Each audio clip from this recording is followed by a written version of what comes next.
Padre, del Hijo y del Espíritu Santo. Amén. Lectura de la Epístola a los Hebreos. Pues viva es la palabra de Dios y eficaz y más cortante que espada alguna de dos filos. Penetra hasta la división entre alma y espíritu, articulaciones y médulas, y discierne sentimientos y pensamientos del corazón. No hay criatura invisible para ella. Todo está desnudo y patente a los ojos de aquel a quien hemos de dar cuenta. Es palabra de Dios. Te alabamos, Señor. Elegí esta lectura para comenzar porque hoy estamos celebrando el día de San Jerónimo. San Jerónimo es el patrono de los biblistas y de la Biblia, porque fue un gran traductor de la Biblia.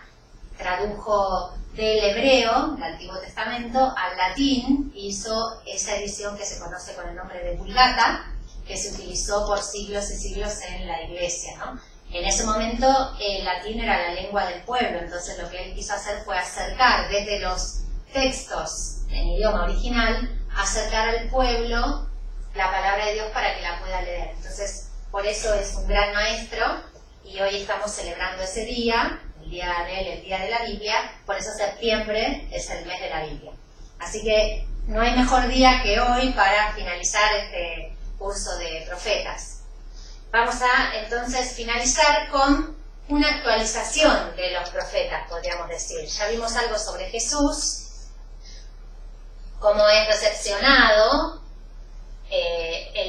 cómo son recepcionados los textos proféticos en el Evangelio según San Mateo, y hoy vamos a ver en otras partes del Nuevo Testamento, y hoy nosotros, si podemos, vamos a ver si podemos o no podemos llamarnos profetas. Entonces, en la época de Jesús, la gente reconocía a Jesús como profeta. Vemos este texto de Marcos, que dice: el rey Herodes oyó hablar de Jesús porque su fama se había extendido por todas partes. Algunos decían: Juan el Bautista ha resucitado, y por eso se manifiestan en él poderes milagrosos. Otros afirmaban: es Elías, y otros: es un profeta como los antiguos. Entonces fíjense, se cita a Juan el Bautista, considerado por algunos profeta también, y a Elías, uno de los grandes profetas de Israel. Es un profeta como los antiguos. Los milagros que Jesús hacía, las curaciones y los gestos, también hacían recordar a los profetas, porque muchos de los profetas también hicieron este tipo de signos que Jesús hizo. Y este es uno de ellos, la curación de la hija de la viuda de Naín, ¿no? El hijo, perdón, de la viuda de Naín. Dice Lucas: el muerto se incorporó y empezó a hablar, y Jesús se lo entregó a su madre. Todos quedaron sobrecogidos de temor y alababan a Dios diciendo: un gran profeta ha aparecido en medio de nosotros, y Dios ha visitado a su pueblo. ¿No? Esto recuerda aquel texto del Pentateuco que nos habla de un profeta que debía suscitarse en medio del pueblo. Bueno, la gente reconoce en Jesús a este profeta, con todo lo que implica el reconocimiento de ser profeta, ¿no? Es un destino, como habíamos visto, muchas veces trágico, el del profeta. El Evangelio según San Juan dice: al ver el signo que Jesús, después de la multiplicación de los panes, al ver el signo que Jesús acababa de hacer, la gente decía: este es verdaderamente el profeta que debía venir al mundo, ¿no? Esperando a ese profeta, que sería también Mesías, pero en este caso es reconocido como profeta. Y uno de los únicos títulos que Jesús se aplica a sí mismo es el título de profeta. Y se reconoce en esta cita, cuando él está en Nazaret, va por Nazaret y hace obras maravillosas, y la gente dice, y habla con autoridad, y la gente se cuestiona y dice: ¿quién es este? Que es el hijo del carpintero en realidad, ¿no? ¿Cómo puede ser que hable con esta autoridad? Y Jesús responde: un profeta es despreciado solamente en su pueblo, en su familia y en su casa. Porque no importa cuál fuera el lugar, el profeta siempre tenía que anunciar y denunciar, y siempre en favor de la justicia y en contra de la injusticia.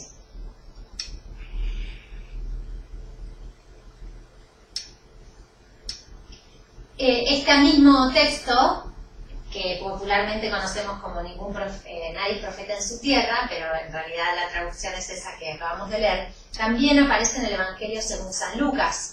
Pero en el Evangelio, según San Lucas, tiene un marco diferente, que es cuando Jesús habla en la sinagoga. Entonces, en esa sinagoga de Nazaret también se cita el texto de Isaías, ¿no? Este texto tan lindo que dice así. Este es el texto de Lucas, ¿no? Lucas 4. Le entregaron el volumen del profeta Isaías y desenrolló el volumen y halló el pasaje donde estaba escrito: El Espíritu del Señor sobre mí, porque me ha ungido para anunciar a los pobres la buena nueva. Me ha enviado a proclamar la liberación a los cautivos y la vista a los ciegos, para dar libertad a los oprimidos. Entonces, este texto tan hermoso que se encuentra en Isaías 61, cuando Jesús lo lee, él mismo dice, como que se hace cargo de esta tarea, se hace cargo de anunciar a los pobres la buena nueva, proclamar la liberación a los cautivos y la vista a los ciegos, para dar libertad a los oprimidos. Este texto como que resume toda la obra de Jesús y lo que implica también el reino de los cielos, el reino de Dios. ¿No? Son signos de que el reino de Dios ya está en la tierra y ya se puede vivir, ya se puede acoger y ya se puede asumir y construir.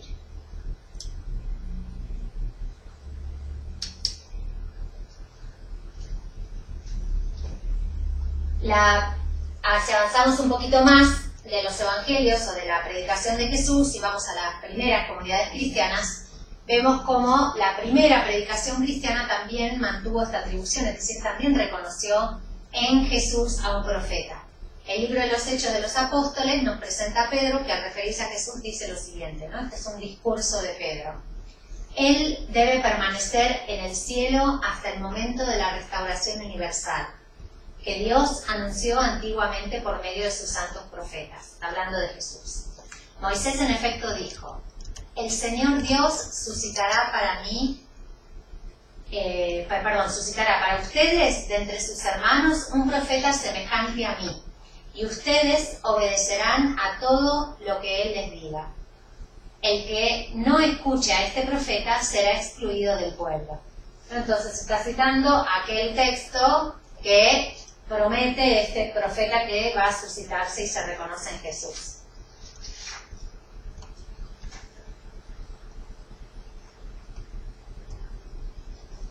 Bueno, hay un texto también de Joel, del profeta Joel, que nos recuerda mucho a el día de Pentecostés. Fíjense lo que dice el texto.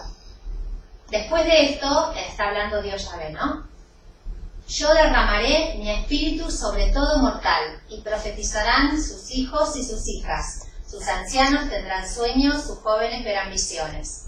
Y hasta sobre siervos y siervas derramaré mi espíritu en aquellos días. Entonces, esta cita de Joel, esta extensión de la profecía, podríamos decir, es decir, que se espere que todos puedan ser profetas, la Iglesia, sobre todo Lucas en el libro de los Hechos, lo entendió o lo vio en el texto de Pentecostés, en el suceso de Pentecostés. Pedro, después de este acontecimiento, de recibir al Espíritu Santo, Pedro se pone de pie y pronuncia este discurso. Hombres de Judea y todos los que habitan en Jerusalén, presten atención, porque voy a explicarles lo que ha sucedido. Estos hombres no están ebrios, como ustedes suponen, ya que no son más que las 9 de la mañana, sino que se está cumpliendo lo que dijo el profeta Joel. En los últimos días, dice el Señor, derramaré mi espíritu sobre todos los hombres, y profetizarán sus hijos y sus hijas. Los jóvenes verán visiones, y los ancianos tendrán sueños proféticos. Más aún, derramaré mi espíritu sobre mis servidores y servidoras, y ellos profetizarán. Haré prodigios arriba en el cielo y signos abajo en la tierra. Verán sangre, fuego y columnas de humo. El sol se convertirá en tinieblas y la luna en sangre, antes que llegue el día del Señor, día grande y glorioso, y todo el que invoque el nombre del Señor se salvará. Entonces, esta profecía que en el Antiguo Testamento se da en algunos elegidos de Dios, se reconoce en Jesús y después se extiende a todo el pueblo, al pueblo creyente, aquel pueblo que el que crea en Jesús, que crea en Dios, puede también participar del don o del carisma de la profecía. El Concilio Vaticano II, acá nos vamos un poquito de la Biblia, pero quería mostrárselos para ver cómo esto de Jesús profeta, que Jesús no solo es Mesías, sino que también, o sea, no solo es rey, sino que también es profeta, sigue vigente hoy, ¿no? No es algo pasado o algo antiguo o algo del contexto bíblico, también se traspola la teología hoy. Y tenemos este texto sobre la Iglesia, Lumen Gentium, del Concilio Vaticano II, que dice: Cristo, el gran profeta, que proclamó el reino del Padre con el testimonio de la vida y con el poder de la palabra, cumple su misión profética hasta la plena manifestación de la gloria, no solo a través de la jerarquía, que enseña en su nombre y con su poder, sino también por medio de los laicos, a quienes consiguientemente constituyen testigos y les dota del sentido de la fe y de la gracia de la palabra, para que la virtud del Evangelio brille en la vida diaria, familiar y social. O sea, también el Concilio Vaticano II dice que no solo los ministros ordenados, por la jerarquía, los sacerdotes, los obispos, sino los laicos también tienen este sentido de la fe y de gracia propio de Jesucristo profeta.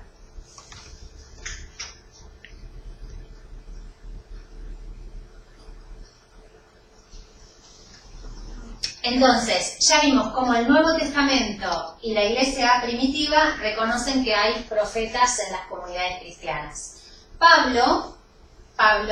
San Pablo, enumera a los profetas en segundo lugar después de los apóstoles, y la carta a los Efesios afirma que la Iglesia está edificada sobre unos y sobre otros.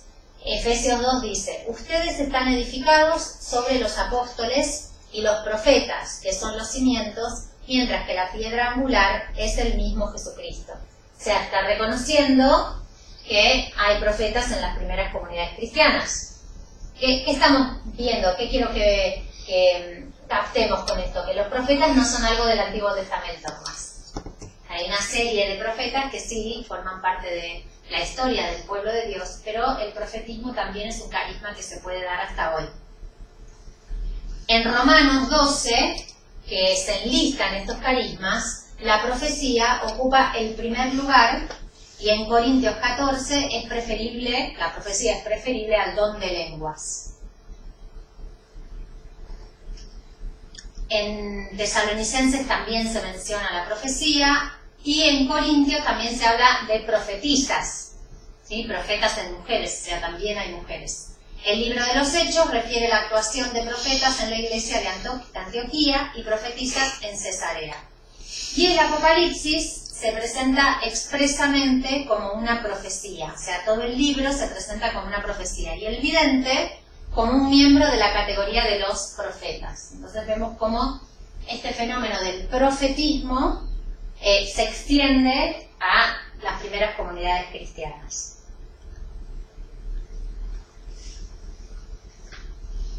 Si bien el Nuevo Testamento establece que en Jesús se cumplieron las profecías del Antiguo Testamento y que con él comienza la etapa definitiva de la historia, al identificar a Cristo con el título de profeta y reconocer en la Iglesia el carisma profético, está indicando que aquellos rasgos de los profetas y las profetisas del Antiguo Testamento mantienen su vigencia y pueden configurar la vida del cristiano. Ahora bien, ¿cómo van a configurar la vida del cristiano? ¿Quién sería profeta? ¿O cómo es que alguien hoy puede ser profeta? Y entonces recordamos los rasgos del carisma profético que habíamos visto ya al principio, desde nuestro primer encuentro, que hicimos la línea de tiempo y que fuimos destacando rasgos, que también algunos en el foro participaron enumerando los rasgos. Primer rasgo, o primera característica, diríamos. Toda vocación profética se fundamenta en una experiencia profunda de Dios, que alcanza, toca, altera y quema por dentro a hombres y mujeres, comunicándoles su proyecto en favor del pueblo. Aún hoy, la vocación profética es una vocación, es decir, es una llamada de Dios. Tal vez no la podamos relatar tan gráficamente o espectacular, como algunas, no nos vamos a comer un libro, o tal vez algunos sí tuvo un sueño que se comió un libro. Bueno, ahora hay tortas en forma de libro, pero estamos hablando de un rollo. Tal vez no experimentaron eso, pero sí hay una experiencia profunda de un llamado de Dios. En algún momento de la vida uno experimentó de alguna manera, esto es muy personal, que Dios lo llamaba para esto, para profetizar, para comunicar su palabra. Entonces, ese Dios que alcanza, toca, altera y quema por dentro es el Dios que transmitimos hoy, o transmiten quienes se sienten receptores del carisma profético, del don de la profecía. Esta experiencia, vamos a la segunda característica o el segundo rasgo, que es esta experiencia está enraizada en la misma historia e implica necesariamente ver el mundo con los ojos y el corazón de Dios y discernir los signos de los tiempos. O sea, estas experiencias de Dios, esta experiencia de Dios, esta vocación profética hoy, no es algo diferente a la vida cotidiana, podríamos decir. O sea, rompe con la vida cotidiana, pero está muy enraizada en esa vida, en esa realidad. No es algo del cielo, de ángeles, algo ajeno a nosotros, sino que es algo muy, muy concreto. Es en nuestra historia. Y siempre implica ver qué es lo que está pasando, o por dónde pasa Dios en la historia. Esos son los signos de los tiempos. Más allá de las grandes obras de amor, que es muy fácil reconocer a Dios en ellas, también hay otros signos, otros sucesos, otros acontecimientos de otras personas que nos pueden hablar de Dios. Y el carisma profético puede reconocerlos, ¿no? Como está metida en la historia, esta vocación profética está arraigada en la historia, le corresponderá, según las circunstancias, denunciar las situaciones de idolatría, el falso culto religioso y la injusticia en las relaciones humanas, o también anunciar el plan de Dios, la esperanza en su promesa y en un futuro de paz para el pueblo. Bueno, acá viene lo que decimos siempre de anuncio y denuncia, ¿no? Propio del profeta. Cuando hablamos de idolatría, no estamos hablando de imágenes de Baales hoy, ¿no? Talladas en piedra o en madera, sino que estamos hablando de otro tipo de ídolos. ¿Y qué significa un ídolo? Es algo que reemplaza a Dios. Si uno tiene que basar su vida en el reino de Dios y los valores de Dios, y en vez de hacer eso, pone su propia, diríamos, escala de valores o absolutiza algo que no sea Dios, eso ya se está convirtiendo en una especie de ídolo, ¿no? La idolatría no es solamente, o el falso culto religioso, no es solamente adorar una estatua, sino que implica absolutizar un valor o algo, un antivalor, que no es Dios. Por ejemplo, el confort, ¿no? Es algo bastante típico de hoy, por no poner el dinero, que es algo, lo primero que uno dice, ¿no? Que es muy fácil de reconocer. Pero puede ser que el confort, la búsqueda del confort, que va de la mano con el consumismo, a veces se vuelve un poco turbio y uno los absolutiza. Entonces, toda nuestra vida pasa por una vida de confort. Entonces, eso se vuelve, de alguna manera, un ídolo. Y el falso culto religioso, esto es todo un tema, podríamos hacer todo un curso aparte y reflexionar juntos sobre lo que es el verdadero culto y el falso culto. Los profetas estuvieron, si recordamos, el inicio del libro de Isaías, ya denunciando a las personas que querían absolutizar o privatizar de alguna manera el culto, precisamente, y cómo ellos lo denuncian, ¿no? Este falso culto religioso, y no un espacio de comunicación con Dios, un espacio abierto, comunitario. Es muy diferente eso. La injusticia en las relaciones humanas, eso no hace falta que ampliemos mucho, hoy está bastante patente el tema de la injusticia, sobre todo por los excluidos, los que están sufriendo, los ancianos, los que tienen alguna capacidad especial o discapacidad, ¿no? Como se los va relegando de los espacios, se los va apartando. Bueno, y siempre anunciar la salvación, la esperanza y el futuro de la paz. Y este anuncio, no, y en la denuncia también, ojo, no son solo de palabras, son de vida también. Y esto es muy importante recalcarlo. No solo lo que uno dice lo hace ser profeta, sino también lo que uno es. Como Jesús, que era plenamente coherente con sus enseñanzas y sus acciones. O sea, muchas veces y en muchos ámbitos es las acciones o la forma de ser de una persona es mucho más denunciante o anunciante que las palabras. La propia vida interpela. Si uno vive una vida de confort y siempre buscando más poder adquisitivo, una persona que se conforma y vive feliz con lo básico, sin que diga nada, tal vez le interpela a uno, ¿no? Y una persona que está siempre quejándose de todo, está siempre criticando, una persona que tal vez le pasan cosas también no muy lindas, pero está alegre e intenta poner paz en el ambiente, tal vez sin decir palabras, interpela. Entonces esto es muy importante, ¿no? No es solamente anunciar y denunciar con discursos, sino anunciar y denunciar con la vida. Como hicieron los grandes santos, ¿no? La mayoría por ejemplo, la Madre Teresa. Una persona que de pocas palabras, uno ve o muy concreta en sus palabras, pero ya la misma vida profetiza. En ocasiones, otro de los rasgos, nos faltan 2 rasgos, este y uno más, 2 más. En ocasiones tendrá que llamar a la conversión al cambio, a la transformación interior y social, así como sostener la esperanza en tiempos adversos y difíciles.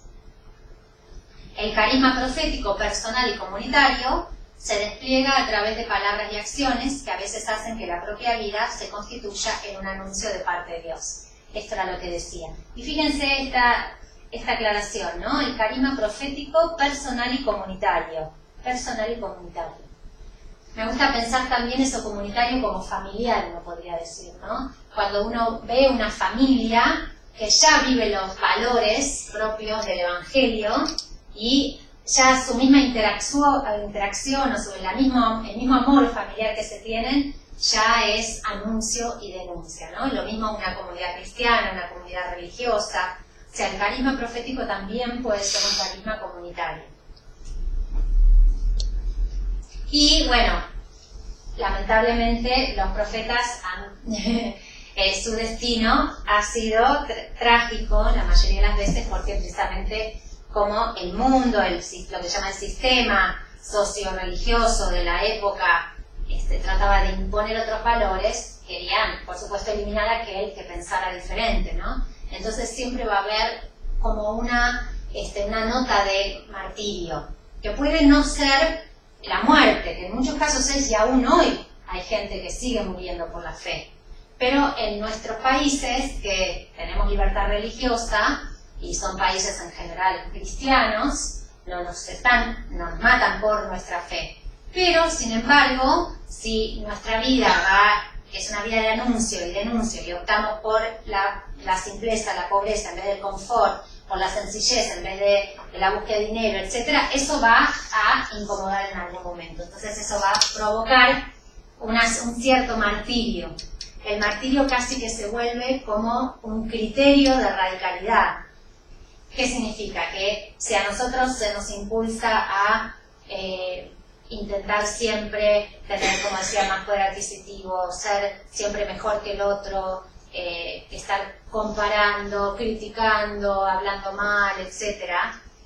Si uno pasa toda su vida y siempre está como muy cómodo y a gusto en todos lados, parecería como que se hubiera acomodado un poquito a la situación, ¿no? Cuando uno intenta ser un poco diferente, siempre el que es diferente sufre un poco, ¿no? O los otros no lo reconocen. Entonces, en ese sentido, el martirio se vuelve como una especie de criterio de cuán radical es nuestra opción por el reino de Dios.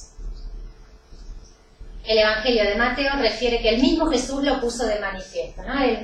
Jesús mismo dijo: «Ay de ustedes, escribas y fariseos, hipócritas, que construyen los sepulcros de los profetas y adornan las tumbas de los justos, diciendo: si hubiéramos vivido en el tiempo de nuestros padres, no nos hubiéramos unido a ellos para derramar la sangre de los profetas». De esa manera atestiguan contra ustedes mismos que son hijos de los que mataron a los profetas. Jerusalén, Jerusalén, que matas a los profetas y apedreas a los que te son enviados. ¿Cuántas veces quise reunir a tus hijos, como la gallina reúne bajo sus alas a los pollitos, y tú no quisiste? No como si uno dijera ahora, bueno, yo si hubiera vivido en la época de Jesús, no hubiera elegido a Barrabás en vez de a Jesús, ¿no? Eso es lo que Jesús está diciendo con los profetas. Pero siempre terminamos con una nota esperanzadora, y el mismo Jesús en el Evangelio de Mateo dice: felices ustedes, bienaventurados, cuando sean insultados y perseguidos, y cuando se los calumnie en toda forma a causa de mí. Alégrense y regocíjense entonces, porque ustedes tendrán una gran recompensa en el cielo. De la misma manera persiguieron a los profetas que los precedieron, ¿no? Esto era lo que decía antes del criterio de radicalidad. Bueno, y antes de terminar, quería mostrar algunas intervenciones en el foro que resumían un poco lo que estuvimos viendo estos días. Había puesto una consigna que es responder a esta pregunta: ¿qué cambió de lo que creía, sabía, pensaba sobre los profetas? ¿O qué fue lo que más nos impactó? Entonces transcribí, saqué las reflexiones directamente personales que me mandaban a mí, o saludos hacia mí. Los agradezco mucho a todos, pero bueno, saqué solo la parte propia del contenido de profetas. Entonces Humberto nos dice: ha cambiado la idea que tenía de los profetas con referencia al sufrimiento que pasaron para llevar el mensaje de Dios al pueblo y la lucha constante por la justicia. Me impactó cómo nuestro Señor nos ama tanto para darnos la libertad de elegir nuestro camino y nunca dejarnos solos a la deriva, siempre buscando corazones dispuestos a llevar su mensaje de esperanza y de fe. Nadia dice: ahora tengo un mejor entendimiento de la fuerza que conlleva ser profeta, que a pesar de no estudiarlos seguidos en la pastoral, fueron los pilares para la llegada de nuestro Señor Jesucristo. Sin ellos, Dios no hubiera podido transmitir su voluntad a su pueblo. Me impactó mucho la vocación del profeta Jeremías y su fuerza para salir adelante, a pesar de que no tenía el apoyo de todo el pueblo. Reina: realmente sabía nada de los profetas. Es por eso que me matriculé, para profundizar un poco más en estos personajes que animaron la fe del pueblo de Israel. Me impactó mucho la perseverancia en su misión a pesar de las dificultades que encontraron. Fueron personas capaces de mirar la situación de su pueblo y buscar con ellos la justicia, la libertad, la paz y mantener la fe en Dios. Gonzalo: me impactaron sus características, las cuales se pueden aplicar en la actualidad, pues todos somos llamados a proclamar la buena nueva, por lo cual somos mediadores entre Dios y su pueblo. Muchas veces somos contrarios a lo que manda el mundo, hasta el punto de ser amenazados y asesinados, como ocurre en la actualidad, en muchas partes por profesar la fe. Además, estamos llamados a combatir las injusticias y abusos del mundo actual. Faltan dos más. Rosario: pensaba que Dios solamente tenía una forma de llamar a los profetas. Luego de escuchar la clase, comprendí que Él tenía varias formas de llamar y nos da siempre la posibilidad de elegir. Lo que me llamó la atención en gran medida fue confirmar mis ideas sobre que Dios no nos envía un castigo y que el no cumplir la alianza acarrea grandes males que luego la gente echa la culpa a Dios y no se percatan de que cada acto tiene su consecuencia. Y el último, Jessica: yo no sabía casi nada sobre los profetas y gracias a este curso he podido estudiarlos y conocer mejor quiénes eran, cómo actuaban y cómo respondieron al llamado de Dios. Lo que más me impactó fueron las diferentes maneras de responder al llamado de Dios. Esto me anima a seguir llevando el mensaje del Señor, anunciando y denunciando. Quiero agradecer estos testimonios porque resumen de forma excelente, no hace falta que diga más lo que hemos visto. Así que bueno, terminamos por esta parte y nos vemos en un rato.